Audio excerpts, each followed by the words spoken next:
Assalamualaikum, mapya kapipita, maayong buntag sa inyong tanan e mesyuan. Ngayong buwan ng Agosto, ipinagdidiriwang ang buwan ng wika na may temang paglinang sa Pilipino at katutubong wika, makasaysayan sa pagkakaisa ng bansa. Tara, at alamin natin kung paano ang wika ay nagiging tulay para sa pagkakaisa.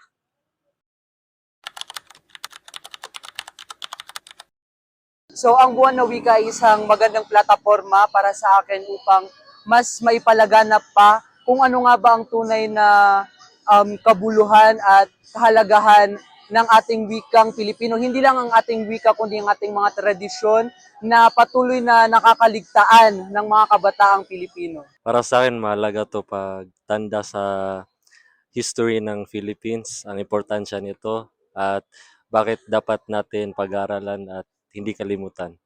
Nire-remind niya tayo pang ating bawiin o di kaya alamin at pag-aralan kung ano ang ating pinagmulan. Basically, Filipino or Filipino. Pagtanda sa pinagdaanan natin ng mga Filipinos, tapos paano natin ito ma-appreciate sa current days. History po, history. Sa akin, ang paborito kong salitang Pilipino ay laban.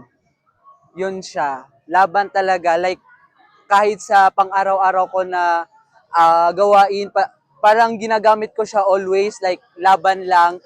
And nagpapahiwatig siya na kahit may mga panahon na konti lang ang ating energy or kulang tayo sa tulog, patuloy pa rin na lalaban hanggang sa dulo. Paborito ko, pwede.